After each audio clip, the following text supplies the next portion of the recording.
Laptop ini udah cocok banget disebut sebagai desktop replacement ya, pengganti PC desktop. Performanya super kencang, udah pakai prosesor Intel Core Ultra 9 285HX. Diskret grafisnya nggak kalah kencang, pakai GeForce RTX 5080 laptop. RAM-nya langsung 64GB DDR5 6400, udah paling kencang nih ya. SSD-nya 4 TB. Udahlah, nggak perlu upgrade lagi nih kayaknya ya.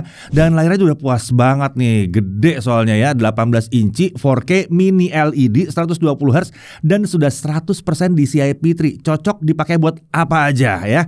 Ini adalah MSI Rider 18HX AI. Ya, saat ngomongin laptop gaming monster, rasanya itu belum lengkap kalau kita nggak bahas laptop gaming dari MSI. Dan MSI sendiri yakin bahwa laptop ini bisa dijadikan sebagai desktop replacement portable yang bisa diandalkan. Jadi memang laptop satu ini dari awal didesain untuk hardcore gamer dan content creator yang mencari laptop dengan ultimate performance ya.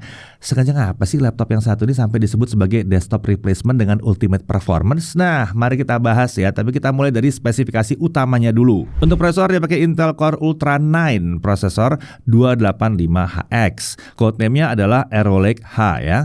Litografinya TSMC N3B, base power di 55 watt. Menurut MSI, CPU-nya punya TDP hingga 85 watt.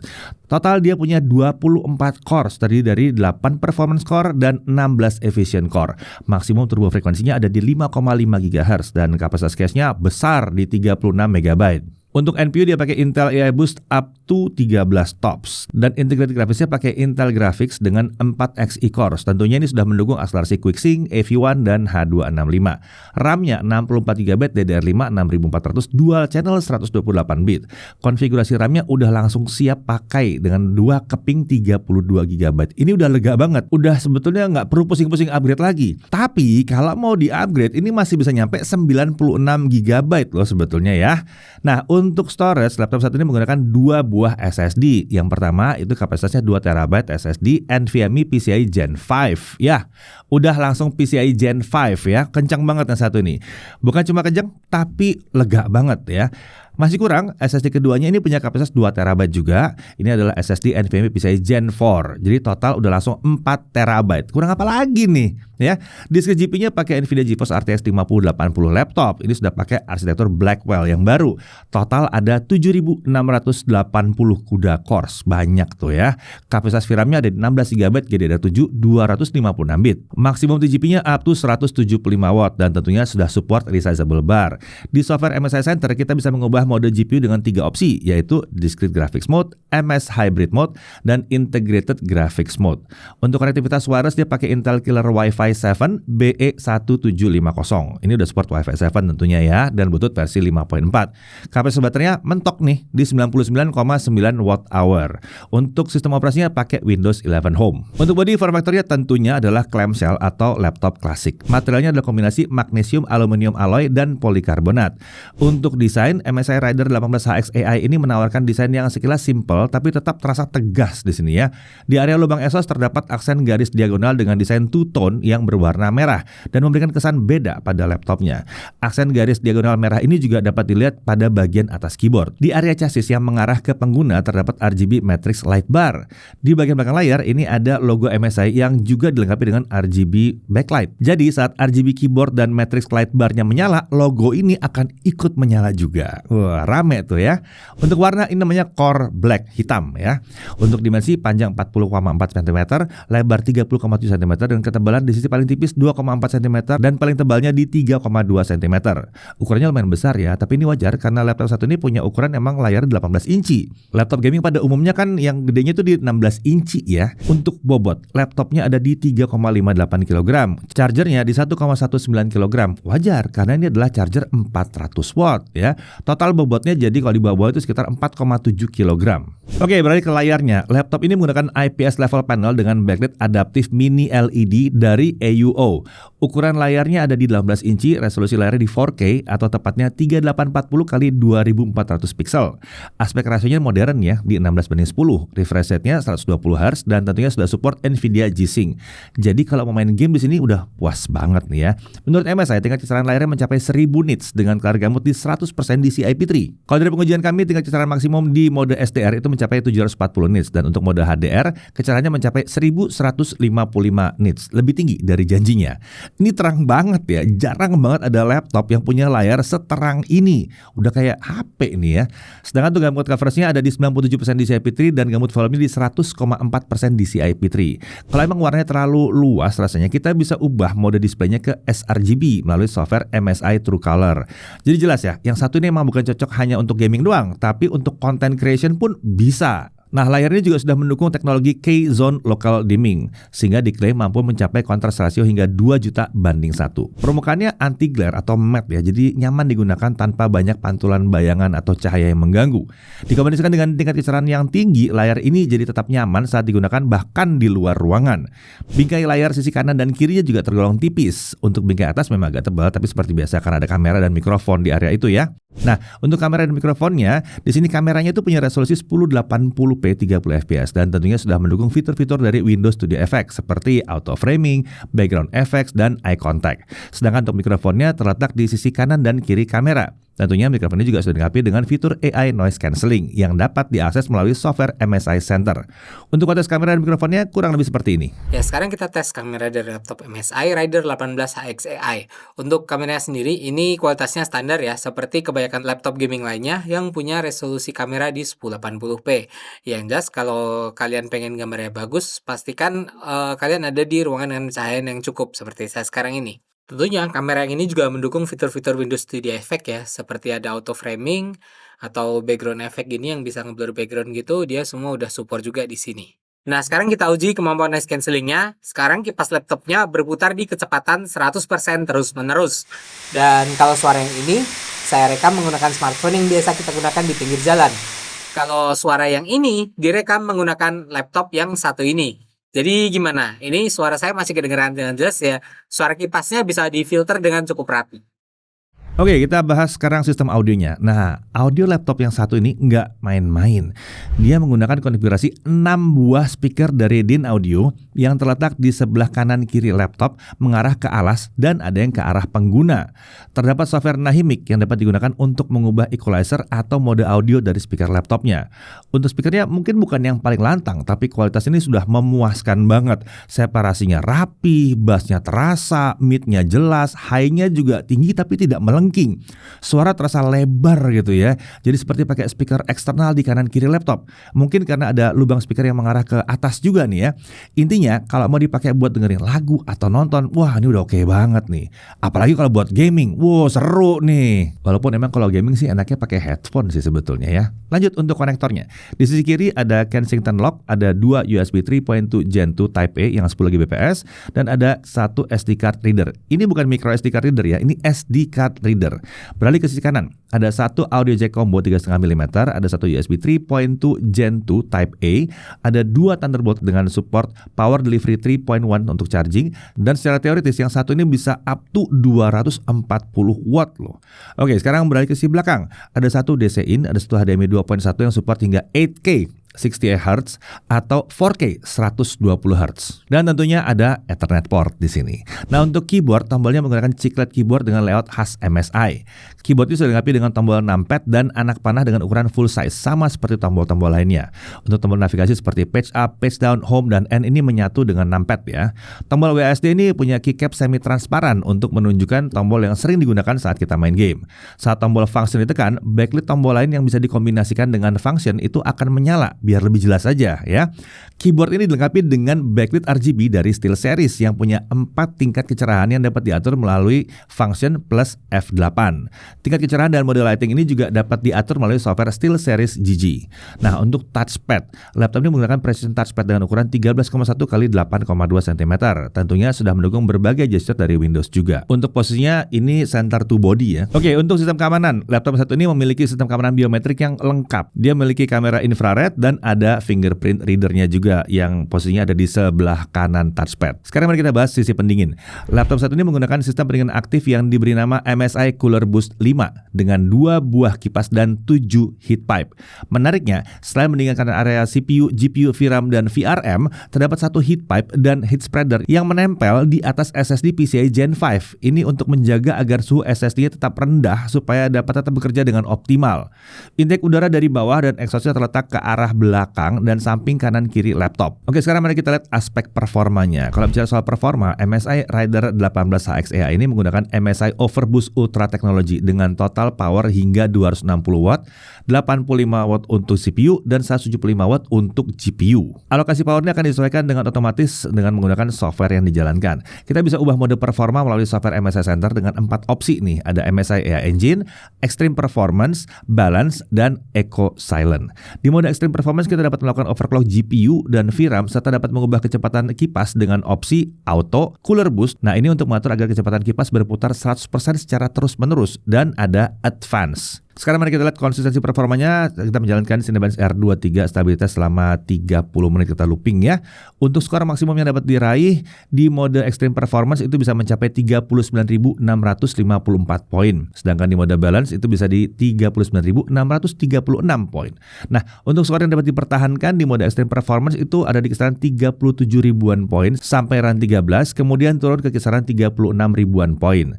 Sementara di mode Balance skor bertahan di kisaran 36 ribuan poin sampai run ke 10, kemudian dia turun ke kisaran 35 ribuan poin. Untuk suhu kerjanya di mode Extreme Performance dengan kecepatan kipas maksimal, suhu CPU terlihat agak tinggi ya, di kisaran 92 sampai 96 derajat Celcius dan spike di tiap awal run ke kisaran 103 sampai 105 derajat Celcius. Meski demikian, suhu ini masih belum melampaui batas pengoperasian maksimum atau TJ Max dari prosesornya yang ada di 105 derajat Celcius. Dan suhu seperti ini tentunya hanya ditemui di Cinebench saat prosesornya itu di-push 100% terus-menerus tanpa ada beban ke GPU-nya. Jadi nggak ada tuh balancing-balancingnya di sini ya. Oke, sekarang kita lihat aja langsung ke software atau aplikasi yang real world ya. Masuk ke Blender 4.3 Barbershop Render Test. Ini versi beratnya nih ya. Untuk CPU render selesai dalam waktu 11 menit 50-an. Berarti kalau kita pakai GPU-nya ya tinggal 1 menit 28 detik saja. Kencang banget. Nah, untuk suhu kerjanya pada saat melakukan GPU render, CPU ada di kisaran 55 sampai 65 derajat Celcius saja dan GPU ada di bawah 60 derajat Celcius. Tuh kan? Adem. Lanjut ke Adobe Premiere Pro sisi 2025. Di sini kita gunakan video dengan durasi 2 menit 7 detik seperti biasanya. Hasilnya untuk 4K 60 video exporting, software only 3 menit 4 detik. Untuk GPU acceleration, wow, 50 detik saja. Kenceng parah ini ya. Untuk 1080p 60 fps video exporting, software only 37 detik. Kalau pakai GPU selesai dalam waktu hanya 15 detik saja. Kencang banget ini sih.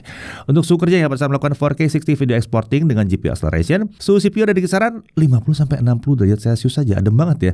Lalu GPU bahkan di bawah 50 derajat Celcius. Lanjut ke DaVinci Resolve 19.1, software video editing kelas profesional, tapi ini versi gratisnya. Kita masih pakai video yang durasinya sama ya, 2 menit 7 detik. Untuk 4K 60 video exporting selesai dalam waktu 1 menit 29 detik saja. Ini kencang banget untuk DaVinci ya. Lalu untuk 1080p 60 fps ekspornya hanya butuh waktu 23 detik saja.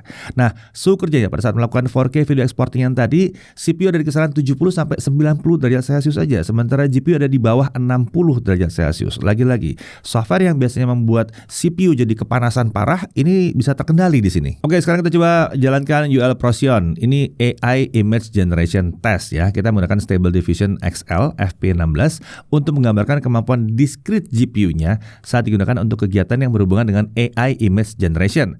Hasilnya, skor ada di 2.539 poin dengan kecepatan generate di 14,768 detik per gambar. Oke, lanjut untuk 3D Mark Graphics score-nya. Untuk Time Spy dapat 21.414 poin dan suhu kerjanya pada saat melakukan 3D Mark Time Spy Stress Test, suhu GPU itu ada di bawah 70 derajat Celcius. Oke, sekarang kita langsung masuk ke Gaming Test.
Oke, di game yang terakhir ini Assassin's Creed Mirage ya, selama 30 menit suhu CPU ada di kisaran 70 sampai 80 derajat Celcius saja, dengan sesekali ada spike ke 90 derajat Celcius. Sedangkan untuk suhu GPU ada di kisaran 64 sampai 66 derajat Celcius. Nah, untuk suhu permukaannya, titik terpanas ada di sela-sela tombol kontrol dan shift kanan yang mencapai 44 derajat Celcius. Meski demikian, tombolnya sendiri punya suhu di bawah 40 derajat Celcius. Kalau area kanan dan kiri yang sering digunakan untuk bermain game, suhunya malah aman di kisaran 25 sampai 34 derajat Celcius. Ini mungkin karena memang tepat berada di atas kipas ya, jadi adem banget. Lalu untuk area palm rest ini juga aman di bawah 30 derajat Celcius. Lagi-lagi kita lihat, aman kan sebetulnya kalau pakai real world application ya. Oke, kita lanjut untuk storage test. Untuk SSD yang pertama itu kecepatan bacanya ada di 7.000, bukan 10.080 MB per second. Kecepatan tulisnya ada di 6.270 MB per second. Sementara untuk SSD yang kedua, kecepatan bacanya ada di 6.991 MB per second, udah hampir 7.000 nih ya. Dan tulisnya di 5.154 MB per second. Ini sih kencang banget ya. Bahkan SSD yang PCIe Gen 4-nya udah hampir nyentuh 7.000 MB per second. Ini adalah dua SSD yang sangat layak ada di laptop sekencang dan segahar ini. Lanjut untuk pengujian baterainya. Untuk pengujian baterai seperti biasa kita set brightness di 150 nits. Tapi karena layar monitornya terang banget ya, tingkat kisaran paling rendahnya itu cuma dapat di 160 nits kita. Jadi terpaksa kita ngetes di 160 nits. Untuk refresh rate kita set di 60 Hz dan volume suara ada di 25%. Untuk mode performa kita gunakan di MSI AI Engine dan mode GPU-nya ada di MS Hybrid. Hasilnya saat digunakan untuk lokal video playback dan resolusi 1080p, baterai habis setelah 2 jam 40 menit. Ini adalah hasil yang sangat wajar, apalagi kalau mengingat bahwa layarnya punya resolusi 4K dengan ukuran 18 inci. Nah, kalau kita ubah mode performanya ke Eco Silent dan mode GPU-nya ke Integrated Graphics Mode, baterai habis setelah 5 jam 45 menit. Oke, untuk charging test sekarang ya. Dalam 30 menit pertama baterai terisi di 25%. Sementara di 2 jam baterai terisi di 90%. Untuk mencapai 100% kita butuh waktu 2 jam 30 menit. Ini hasil yang masih bisa diterima karena laptop ini kapasitas baterainya itu mentok ya di 99,9 watt hour. Oke, untuk harganya, laptop ini dijual di kisaran 80.999.000. Nah, buat yang tertarik meminang laptop yang monster ini atau mungkin mau cek informasi penjualan, langsung aja cek link yang ada di dalam deskripsi. Oke? Dan pembelian laptop saat ini sudah termasuk mendapatkan Microsoft Office Home 2024 yang aktif permanen. Lalu dapat MSI Titan Gaming Backpack. Ada garansi 3 tahun lengkap dengan Accidental Damage Protection di tahun pertamanya. Nah, untuk Accidental Damage Protection ini mengcover kerusakan yang diakibatkan secara tidak sengaja oleh penggunanya, yang termasuk tidak sengaja jatuh, nggak sengaja ketumpahan cairan, nggak sengaja dapat voltase yang nggak stabil gitu. Jadi udah cukup lengkap ya ekstra-ekstranya nih ya. Oke, kita langsung aja masuk dalam hal yang perlu diperhatikan. Pertama, jelas buat yang nyari laptop thin and light atau laptop yang mau dipakai kerja di luar ruangan tanpa charger secara berjam-jam ya, yang satu ini kurang pas ya. Mungkin kalau memang nyarinya portabilitas dengan baterai awet, bisa ambil seri Prestige. Itu jelas tipis dan ringan di situ ya, dan baterai juga awet. Lalu tentunya karena yang satu ini adalah laptop high performance super kencang, jadi jelas nggak cocok juga buat kaum mending belajar barang teknologi dari perangkat-perangkat high-end seperti yang satu ini aja ya. Kemudian untuk suhu CPU terlihat agak tinggi, tapi dari pengujian kami ini hanya terjadi di Cinebench saja. Dan bisa dilihat dari pengujian tadi ya, suhu seperti ini sangat jarang terlihat di software yang memang dapat memanfaatkan CPU dan GPU secara bersamaan. Bahkan saat gaming, suhu permukaan laptopnya masih bisa terjaga secara aman. Oke, dari sisi menariknya, performa laptopnya super kencang, beneran terasa seperti pakai PC desktop. Prosesornya kencang dengan Intel Core Ultra 9 yang punya 24 cores. Buat multitasking, wah ini udah lancar banget ya. Jalan software berat nggak ada masalah, multitasking nggak ada masalah, streaming saat main game aman lah satu ini ya. Apalagi dipadukan dengan RTX 5080 laptop yang nggak kalah kencang juga nih. Mau main game di resolusi 4K lancar. Buat editing video 4K 60, ini kayaknya harusnya aman sampai 8K nih ya. Jalanin software 3D modeling atau CAD, wah udahlah lancar lah nih ya. Buat AI juga kencang, VRAM-nya juga super lega nih. RAM juga udah langsung 64 GB dan storage-nya langsung 4 TB. Super lega. Siap pakai, kayaknya nggak perlu upgrade lagi. Itu bahkan SSD-nya mau dibikin RAID 0 itu juga bisa loh ya. Lalu layarnya super mewah, mini LED 4K 120Hz 100% DCI P3, cocok banget buat gaming maupun content creation. Ingat kan bisa disetting loh ini color gamutnya ya. Lalu untuk konektornya juga super lengkap, punya slot SD card dan punya 2 buah Thunderbolt 5. Ingat 5, bukan 4 ya. Buat yang suka RGB, keyboardnya pakai per key RGB dan ada RGB Matrix Light juga. Konektivitasnya future proof, dia punya Wi-Fi 7. Garansinya 3 tahun dan ada garansi kelalaian pengguna di tahun pertama. Jadi pertanyaannya, MSI Rider 18HX AI ini cocoknya untuk siapa? Ya, yang pertama jelas untuk yang butuh desktop portable yang bisa dibawa-bawa atau tepatnya mungkin dipindah-pindah kemana-mana. Ini cocok ya. Dan karena performanya super kencang, kita bisa tetap kerja berat seperti 3D modeling di cafe selama emang bawa charger dan nyolok ke listrik ya. Jadi lebih fleksibel dibandingkan kalau kita bawa desktop PC. Emangnya ada cafe yang menerima desktop PC dipindah-pindah ditaruh dalam cafe? Kayaknya sih enggak ya. Lalu untuk animasi ini juga harusnya aman. Animasi 3D sini aman banget ya. Untuk konten kreator yang sering editing video 4K 60, enteng banget. Atau game streamer yang pengen tetap bisa streaming saat pergi keluar kota atau keluar negeri, jelas cocok. Lalu untuk gamer nyari laptop gaming dengan performa tanpa kompromi, nah ini juga cocok banget. Layarnya juga ukurannya 18 inci ya, jadi imersif aja gamingnya tuh ya.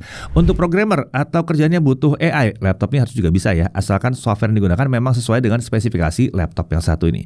Intinya, jika memang yang dicari adalah sebuah laptop high performance mentok kanan tanpa kompromi dan memang harga bukan masalah, MSI Rider 18HX AI ini adalah salah satu yang layak sekali untuk dipertimbangkan. Saya Deddy Irfan, Jakarta TV.